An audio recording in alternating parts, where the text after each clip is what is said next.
All right, we are live right now. I'm going to jump into the clubhouse. Hey, Dr. Finance, can you hear me? Yeah, absolutely. Sound great. Okay, give me a second. You need to mute and unmute. There's something wrong with my headset. Okay. All right, Dan, we can't hear you, so we can hit the unmute button until Dan comes back. All right. So Oh, here we go.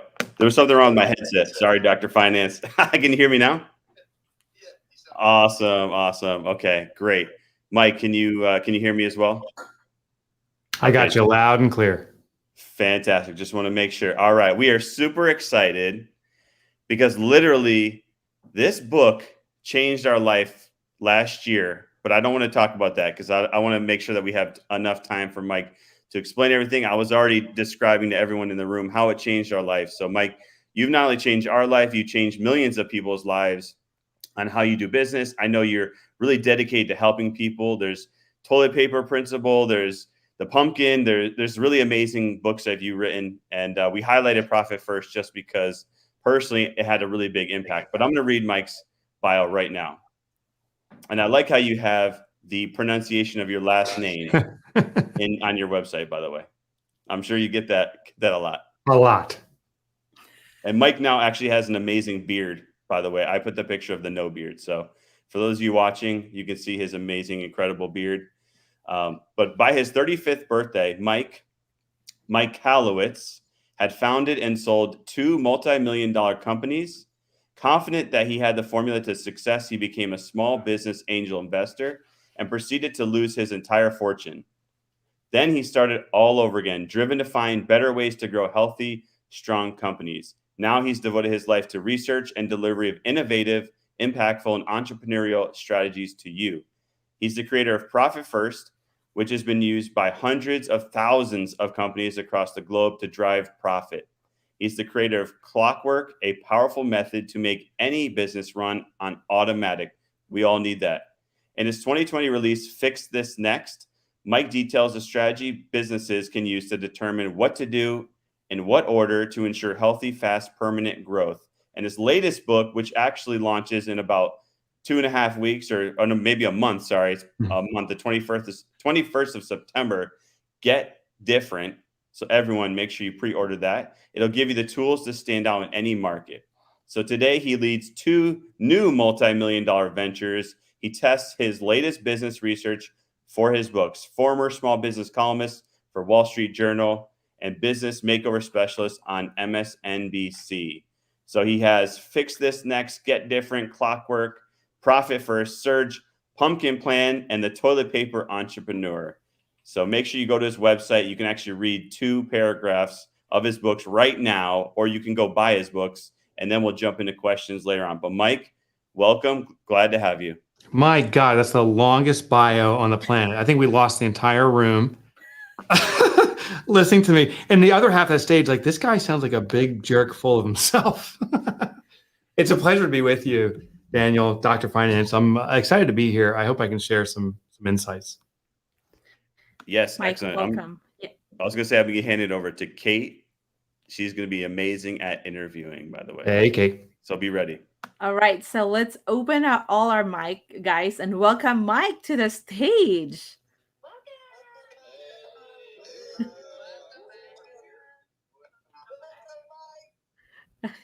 I think I heard my mom's voice in there. Mom?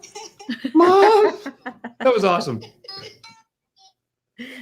I love it, Mike. We're honored for you to be here. Mike, can you tell us a little bit, where did you grow up? So I'm back in the town right now. So I'm broadcasting from a little Boonton, New Jersey, a little colonial town. It's actually where I grew up.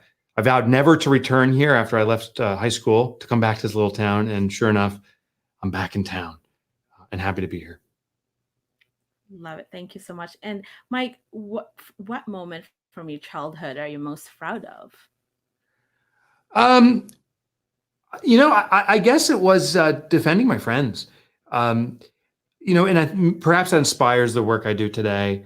I am first and foremost an author. I am an entrepreneur too, but I'm an author. And I believe, just in the room with us right now, there's a lot of underdog entrepreneurs. And I define that by someone who doesn't necessarily have the quote unquote proper education, or doesn't have the money, or doesn't have the backing, doesn't have the network.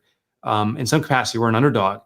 And back in my childhood years, I would defend my friends, not through violence, not through fighting, but to just accept them and be accepting of everyone. And if they were being picked on, hang out with me. If I was being picked on, my friends were kind enough to then accept me. So that's what I think I'm most proud of as a kid, and I hope I continue to emanate that value today in the work I do. Thank you for sharing, Mike. And what kind of kid are you in high school? Dork with a big D. Dorky. It was funny. I was just looking through pictures of freshman year, and just by chance, I mean, it's pure happenstance, a friend of mine brought the old high school yearbook, and I'm flipping through it, and there's some like candid pictures of students. I'm like, wow, who's that really dorky, skinny guy? And I looked again. I'm like, oh, that was me. That was me. So I in high school, just my passions were, I loved math. I still actually love math and reading. I wasn't one of the cool kids. I didn't really kind of fit in that capacity. But I also just kind of discovered interests of mine in high school, and really sought out to be hanging out with all the different cliques. Because high school is so cliquey. You got your jocks, you got your smokers, like all these different groups. And I found that I really didn't fit in any, which also meant that I was accepted by all. And that's kind of who I was, kind of floated around. Oh, thank you for sharing that. Now, what was your journey like to get where you are, Mike? To where I am today, I suspect it's like the journey. I'm looking at the pictures of all the folks in the room right now, and I strongly suspect our journeys are similar. So what I'm about to share, I suspect it's also yours. I started my business not because I knew anything about entrepreneurship. Honestly, actually, I didn't even desire to be an entrepreneur. I thought when I would graduate college that I'd get a dream job with some large company, and that would be my career. I actually couldn't get a job. So what happened was, when I returned from college, I couldn't get the job that I wanted. So I worked for a local computer store. I was that greasy kid that if you were looking to buy a computer back then, I was trying to sell you a dot matrix printer along with it, because I get a $5 commission. And I remember one night I went out for drinks with a guy at work there, and I was lamenting the boss. So I'm like, oh, you know what the boss does? He sits in the back of the computer store, counting the money, smoking and chewing on a cigar. And like, that's what he does. And like, I'm carrying the weight of this little computer store. I'm the man. And, it's amazing. It's amazing what liquid courage will do, Kate. Because like 4 beers in, I'm like, you know what? I'm just going to start my own computer store. I'll kick this guy's ass. And this is not like a tip on how to start a business. Like, don't get drunk. But that's what I did. I left this like nasty voicemail for the boss man saying, I'm going to kick your ass. I'm starting my own business.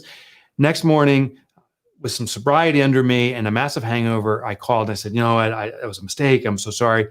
And he said, see you later. Not his words, a little more profane. And I was on my own. I also started my first business. I was 23 or 22. I was already married with my first son. And I came home to my wife and like, we're going to start a business and we're going to be rich. I really believe that if I could make $100,000 in sales, I was making $100,000 take home, which is massive. If I could make $1 million in sales, I'm a millionaire, which ends up to be total bullshit. As I grew this business, I made no money. I was pulling from my little meager savings to pay payroll. It was pure terror.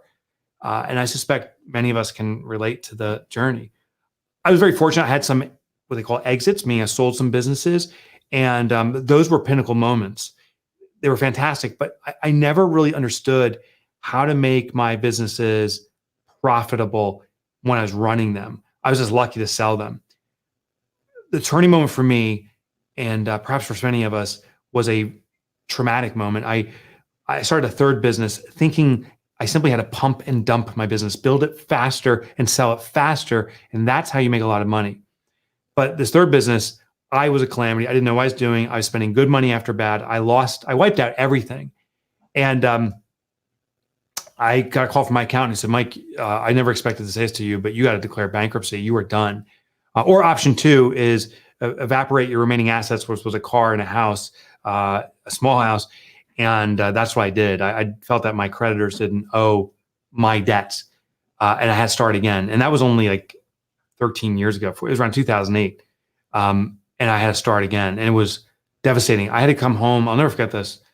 Come home to my family, tell them that we were losing our house. We lost it 30 days later. We're losing everything because I didn't know how to run a business.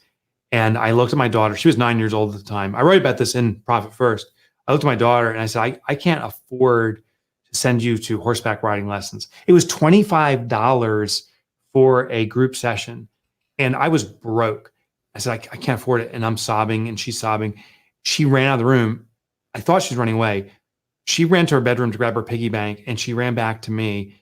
And she said, I'll never forget this. She goes, Daddy, since you are no longer able to provide for the family, I'll do it.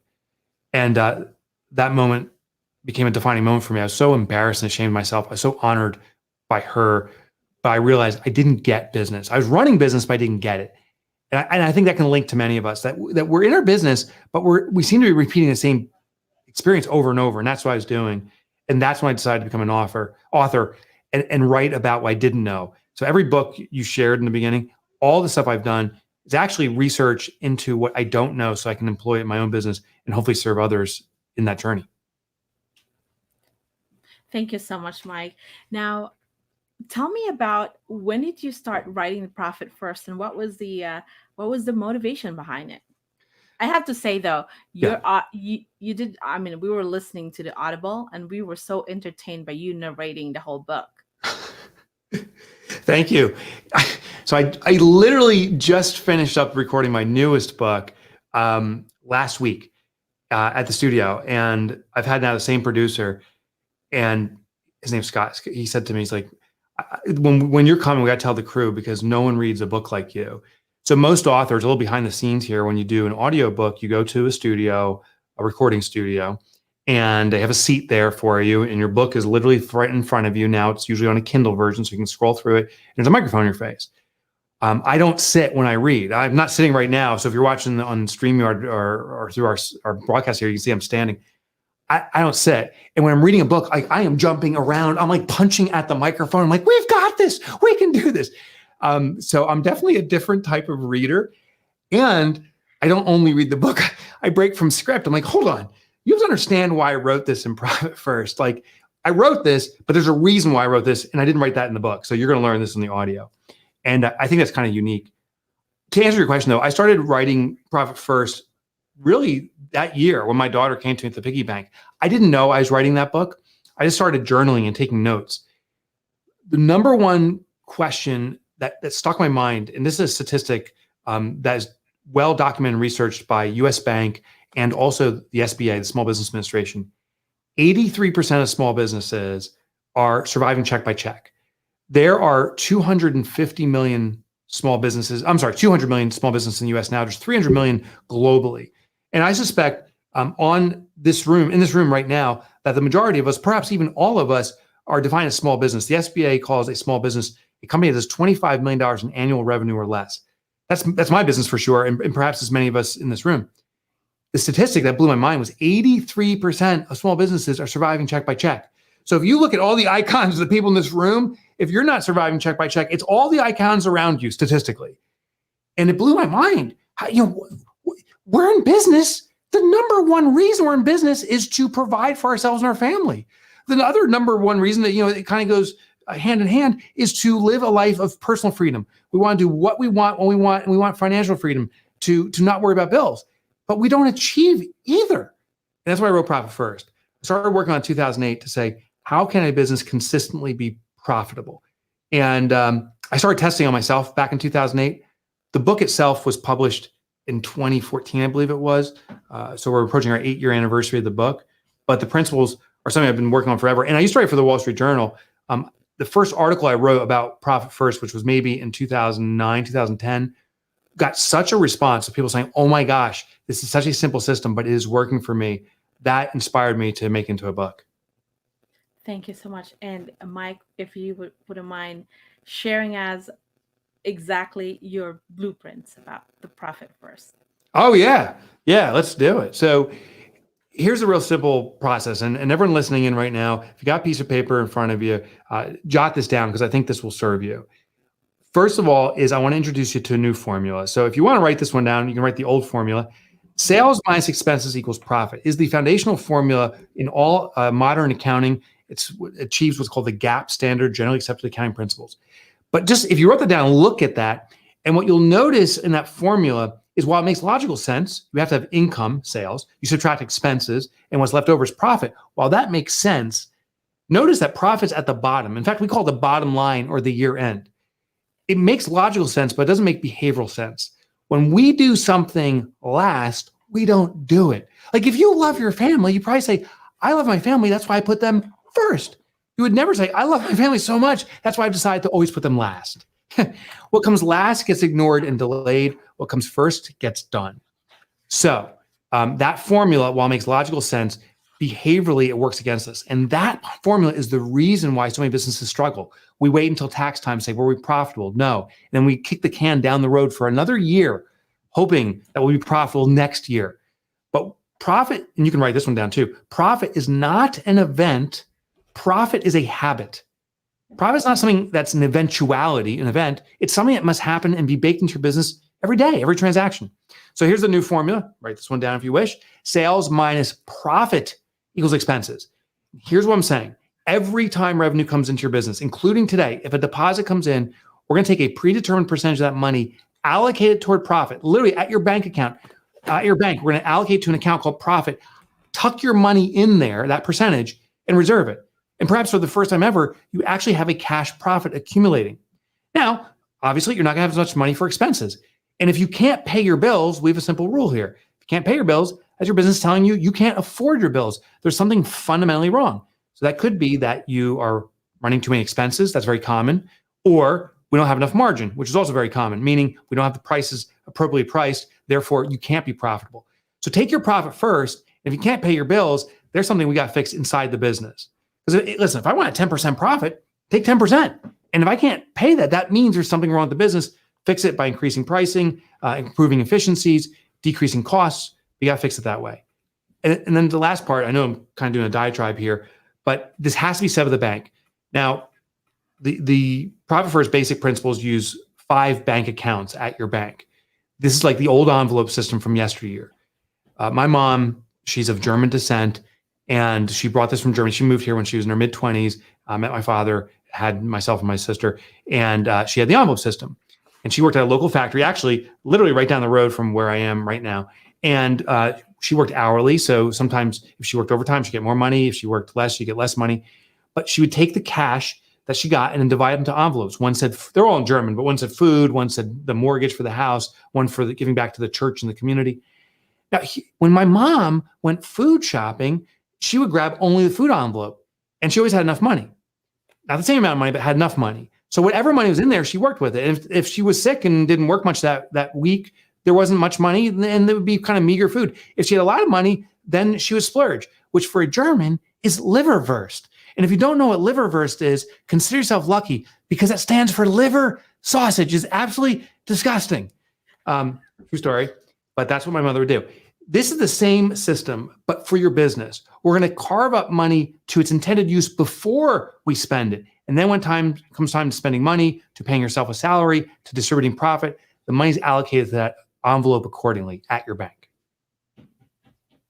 Wow. Dan, do you have any question for Mike?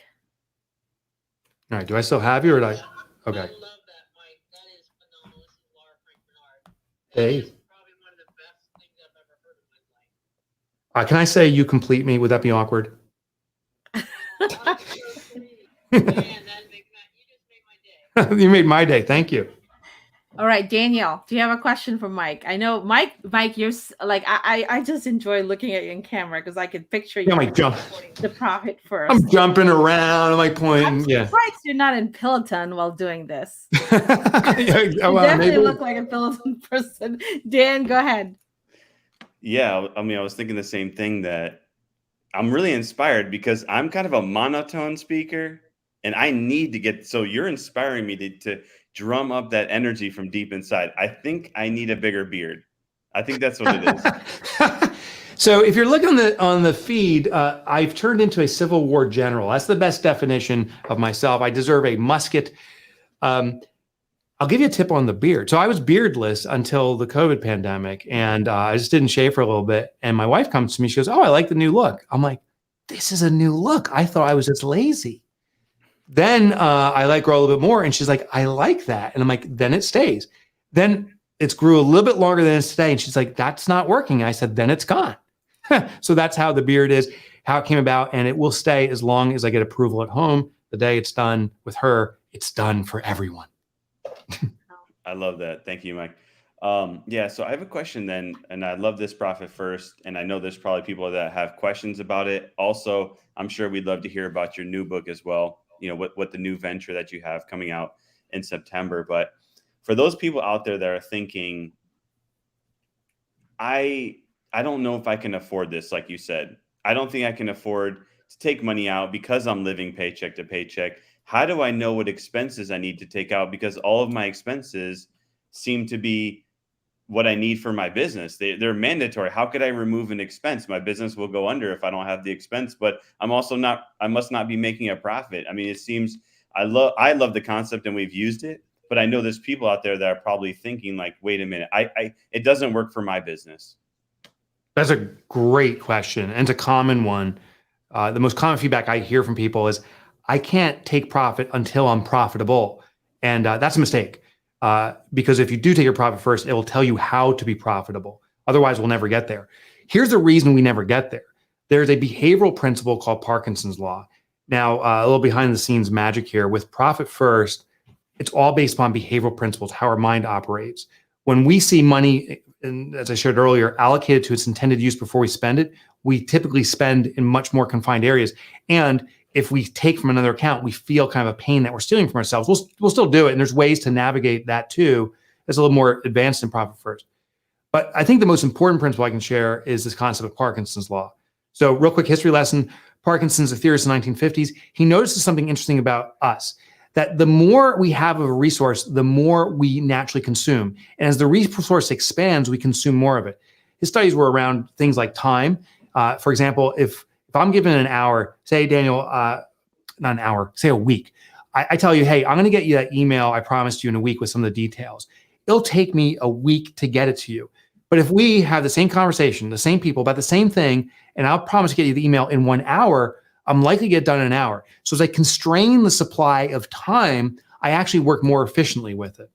That's why all of us in this room right now, if you think about taking tests and stuff and preparing for a test, you may notice that many of us, perhaps all of us, are crammers, that we do our best studying in the last few days before that big test. That's Parkinson's law. As there's less time available, we become more efficient. But his study expanded beyond just time, resources. I'll give you an example, toothpaste, because everyone, when you brush your teeth tonight, you're going to experience this. If you have an empty tube of toothpaste, watch how you behave versus a full tube of toothpaste. If you have a full tube of toothpaste tonight, you put that long bead on there. Hopefully it doesn't make that noise, but you put it on there because we have a full tube of toothpaste. But when we have an empty tube of toothpaste, it is shocking how efficient we get at extracting one droplet of toothpaste on one bristle hair. I'm like, that's all I wanted. That's good enough for a fresh, minty mouth. And a new tube of toothpaste lasts, I don't know, a month. But an empty tube of toothpaste can go upwards of a month. When we have less resources, Parkinson pointed out that we achieve what's called forced frugality, meaning we have to be frugal. And we also become innovative. We find ways of extracting value out of that scant resource. So that tube of toothpaste, you'll twist it, you'll turn it, you'll cut off the back end and squeeze out the other side. With money, it's the same way. You may notice in your business, since you started it, over the months and years since you started it, that perhaps, hopefully, your income's increased, meaning more money's flowing through your business. But you may have also noticed that money's going out just as fast, almost uncannily. Every time I make $1, seems like magically $1 disappears within a second. It never stays. Why is that? Parkinson's law. You see, the resource is expanding. We're getting a bigger tube of toothpaste. We're just squeezing out more. So what happens with profit first is when you have income coming in and we take that profit first, it reduces that tube of toothpaste down to a shriveled up minor tube, and it forces frugality, it forces innovation. It's almost harkens back to when you started your business. When you didn't have anything, you found a way to get things done. You got here after all. So profit first will force that upon you. It feels scary in the very beginning setting it up, but once you start doing it, you're like, oh my gosh, I'm back to that innovative stage of mine. I can find ways to get the same results I've been getting with less spend, or I can find ways to charge clients more and they're happily experiencing it. But you have to reverse engineer your way into it, and profit first will do that for you. Incredible. Thank you. So 2-part follow-up question. Number 1, why do people get excited about profit when they haven't paid themselves? It seems like you should pay yourself first and then look at the additional profits.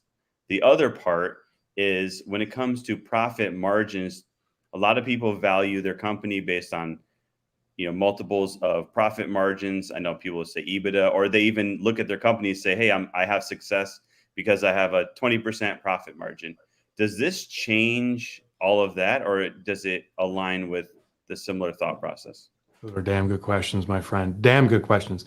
So the first one in regards to the focus of a profit and not owner's compensation, there are 2 categories of compensation for what's called an owner operator. So if you own your business and you also work within your business, you will be compensated with the profit first system in 2 ways. And you should be, regardless if you use the system or not. One is your salary. Now, you may have it depends on your formation of your company. I know there's LLCs in here and S Corps and C Corps and everything in between, sole proprietorships. Doesn't matter. You need to get some form of compensation, which may be a distribution or through a paycheck.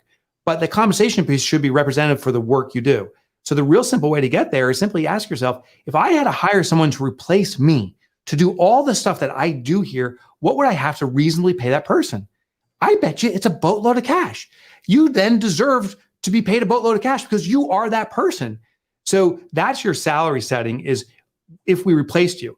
Your company should consider itself lucky because it scored the best employee you'll ever get, which is you, and now it needs to pay you for that. Profit is something different. Profit is a reward for owning a business, for contributing to our global economy, for providing jobs. And even if you don't have employees, you are providing jobs. You probably have vendors. You probably use software. You probably have purchased materials, equipment, perhaps. All that stuff is providing jobs.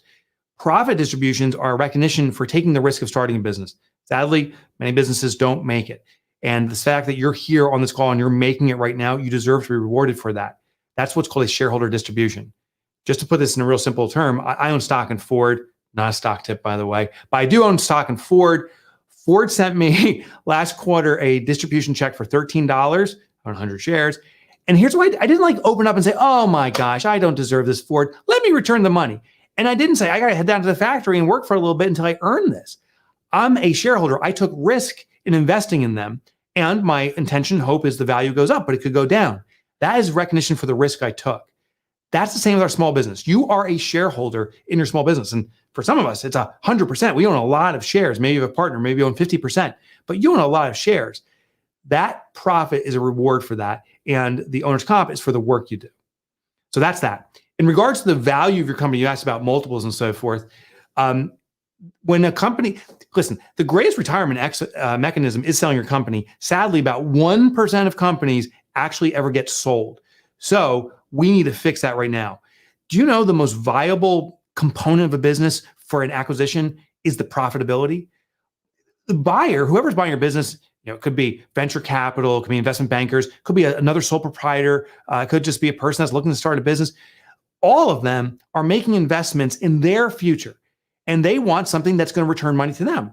They're not just, unless they're total fools, they're not just coming to you and say, hey, here's some money, have fun, and I'm going to destroy this business.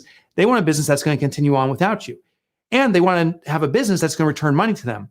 The number one way to prove a business can make money is the proof that it's made money by the cash going in that bank. So if you can show your bank statements and quarter after quarter, there's accumulating profits. When that acquirer comes to you, you can say, listen, we've had 7 years of profit and profitability, and it's increasing. Is this something you want? They will go gaga over you. They will go crazy because businesses generally aren't that profitable. So the more profitable you are, the higher your valuation. So Profit First will help you with that significantly. Incredible. Thank you, Mike. I guess one part here, and then we'll go to your new book, and then we'll open it up after that. Great. And I just wanted to clarify, is it 11%? Is this the percent that you start with, or is it less than that? So Profit First, in the book itself, if you get Profit First, available on Amazon right now. If you get Profit First. Go get Profit First, please, You go right get now. Seriously, it's a great book. Thank you. Thank you. But honestly, if you don't want to get it, that's cool. You can just Google this and you'll find information about it. There's different ranges of profitability that the optimized companies take, and I've documented all of that from my research. If you've never been profitable, I suggest you start at 1% of your top line. We got to dip our toe in the water and move slowly. Here's the deal. If $1,000 came in as deposits today, that's not a bad day. If I take 1% of that, it's $10. I'm going to put in a profit account. If I can run my business off $1,000 of deposits, I likely can run off $990. And that's the key. I don't want to hurt my business, but I want to start proving to myself that, hey, I can start accumulating some profit. And I know you're not going to get rich this way, but you are going to start building confidence in yourself. Then over time, as more money comes in, that'll slowly grow. Then maybe a month or two later, you move that 1% in profit to 2%. And then maybe ultimately to 3, 4, or 5%, and you start rolling out the entire system, and they'll start squeezing down your operating expenses, and you got to look at improving margins and so forth. But our rule here is start slow and let it grow. Incredible. Thank you, Mike. So lastly, before we go to questions, can you explain about your new book and what's the motivation behind that? Yeah, so if I'm not jacked up already, I am jacked up over this new book. It's about marketing, and what I did is boil down to the essence of effective marketing. My estimate is most marketing goes unnoticed, is ineffective, not because the intent isn't there, just because the strategy is wrong. And so I'll show you the strategy in a second, but I want to start off with this component. Everyone listening in right now, everyone participating right now, we all have a responsibility to market. I'll just ask you a real question, a simple question. We can do this as a rhetorical one, so you don't have to answer it, but answer in your head. Is the product or service that you offer to your prospects and clients better in some capacity or in many capacities or in all capacities than your competition? Are you better than the competition? And I suspect in at least some ways we are all better. We're small business. You're definitely better than big business. They move like a sloth pace. They don't care about their customers like we do. And if you feel you're better than your competition in any capacity, you have a responsibility to market. Because if a customer is using your competitor's offer and not yours, the customer's losing out. But it's our problem for not getting noticed. And so that's why I've been soapboxing about marketing. We have to market. You have a responsibility to market and get noticed. It is actually the ultimate act of kindness, because if you believe in what you do, if you really serve others, you got to get out there and get noticed. It's your responsibility. And that's why I wrote this book. The real simple system is it's based upon a framework. That's an acronym. It's called DAD. And those 3 letters stand for the 3 stages of what makes marketing work. First, it must differentiate from everyone else. The first time I got a "Hey friend" email, I was like, oh my gosh, I have a friend who calls me friend. Like, what friend is this friendly friend? Like, I don't know who this is. And I'm like, oh, it's cheesy marketing that I don't care about. The next "Hey friend" that came through, I'm like, oh, is this going to be marketing? And it was.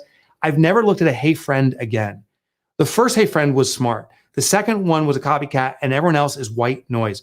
What we have to do is be the new thing. So first, differentiate to get noticed. But the second thing is you must attract, meaning it must be something that's of service to your prospect. Maybe it serves a need they have. Maybe it simply entertains them. Maybe it invokes curiosity and intrigue, but it must be of service in some capacity. If it's not attractive, it will repel. And the last component is it must direct. Direct means you must have a specific call to action for the customer. But here's the key. It needs to be reasonable for them. Meaning, if you're looking to buy a car and I'm a car salesperson, you come into my lot and I'm like, hey, give me $50,000 right now and let's go find you a great car. You think, who are you, you weirdo? If I instead said, hey, you're looking for a car, would you be willing to give me your cell number so I can text you pictures of the inventory we have? that is a lot more reasonable. And it's a step closer to the ultimate transaction of the sale. Safe steps. So any marketing you do, any of your competition's marketing, simply ask yourself, it's a little bit weird, does dad approve? Which there's a little bit of a creep factor going on there, but does dad approve? Meaning, does it differentiate, does it attract, and does it direct? If it misses any of those three elements, it's destined to be doomed. If it passes those three tests, now you set yourself up for success with marketing. And that's what this new book, Get Different, is about. Wow. Big difference, right? Profit, marketing. Seems like you put those two together. So if people read both books, that's how they're going to succeed in business. I hope so. The foundation of every business is its sales. No sales, your business is suffocating. The next thing that brings stability to business is profitability. If you have no profitability, you have no stability, and you're living day to day, and that is a horrible way to live, and most entrepreneurs do. So I do feel they work in conjunction, and I hope they serve folks in conjunction. I would just say, if you're considering where to get started, ask yourself right now, what is the biggest challenge I'm facing? Do I not have enough lead flow? Do I not have enough profitability? Do I have other issues like hiring talent and stuff? I haven't written those books, but there's great books out there on that, and that's the subject you should read. What does your business need next? Do that. Incredible. Thank you, Mike. I know Diana, she is actually from Germany, so I know she knows exactly what you're talking about when it comes to the food. But Diana wanted to ask a question, and then I have a few other people in order as well. So you don't have to flash yet, but Diana, go for it. Yeah, happy today's day. You had me cry laughing over here when you talked about the Leberwurst, because we love our Leberwurst. If there's one thing I miss while I'm in the States, it's Leberwurstbrötchen. Seriously. Well, guten Morgen. Good morning. Guten Morgen. Yeah, I appreciate you joining so late. I'm actually in the States right now, so that's then guten Abend. It's a pleasure to connect with you. And I've been to Germany now a few times. I still have relatives in Stade, which is north of Hamburg, and looking forward to go back. Germany is an extraordinary country. So thanks for saying hi. Stop by in Essen. That's where I live. That's near Cologne and Düsseldorf. Yes. Yeah. I love it. I've been down to Bavaria, which admittedly, I know there's a whole northern Germany, southern Germany thing going on. I got to tell you, Bavaria is my favorite. Once you have Wiener Schnitzel, your life has been changed forever. So. Well, the north is still the best. Like, I'm from the northwest, so it's not Hessen, but Essen, like near Cologne. So. Oh, Essen, yeah, okay, yeah. That's where my mother's from too, that area. Oh, that's funny. Yeah, I can't tell my mother that I prefer Bavaria. She gets crazy over that. Yeah, no, don't tell her. Never, I know. It's been a big family issue. Yeah. But that wouldn't be my question. But tell her I said hi, and I feel her. I'm from the rural area as well. So I was wondering, in times where it's so loud on social media, how can someone be different? I mean, there are kids out there now eating Tide Pods and whatnot in order to be different, or licking on poisonous fish and whatnot to go viral. Can you be different by basically going back inside the box instead of being outside the box? Yes. So different does not equate to outrageous. And that's a misnomer. Some people are like, wow, I have to go more and more extreme to get noticed. But really what it is an amplification of who you truly are. So if you're super professional, can you present yourself as more professional on social media and be the most serious? Listen, I used to have a computer business. That was my first company, as I shared earlier. There was a company that leveraged the fact that they were just geeky. It was called Geek Squad. Now, they weren't in Germany, but they exploded here in the States because they simply embraced their geekiness and even dressed accordingly and ultimately sold to Best Buy. So look at who you are as a person and amplify that. Amplify your idiosyncrasies. I call this the EST strategy, meaning be the most of who you are, the fastest or the slowest, the funniest or the most serious, but be the extreme of who you naturally are, and you'll get noticed for that by the right community. The other thing, to your point, is, those people licking stamps and doing crazy things that are putting themselves in harm's way. There is a community that responds to that, but there's a community that's repelled by that. That's like, that is frightening. That's true in all communities. So when you amplify who you naturally are, you will find a community that loves you as much as one that repels you. And there's different pockets of communities that are seeking the most of who you naturally are. Okay, thank you. And Auf Wiedersehen. Excellent. Tschüss. Dan, you're not muted. Oh, okay. All right. Oh, go ahead, Kate. No, go ahead, Dan. I think we're gonna move on. Mike, you're so entertaining here, listening Thanks. and looking at you. So we are going to end the live and we'll go straight to Clubhouse now. Great. All right. So just stay here. Oh, sorry. We'll just stay here. Thank you, Mike, for the stream. We're going to end the stream, but we're going to keep it going. You can still see yourself, though, if everyone wants to watch each other. And we're going to go to Clubhouse because we have Heather wants to ask the first question, and then we have Dr. Finance.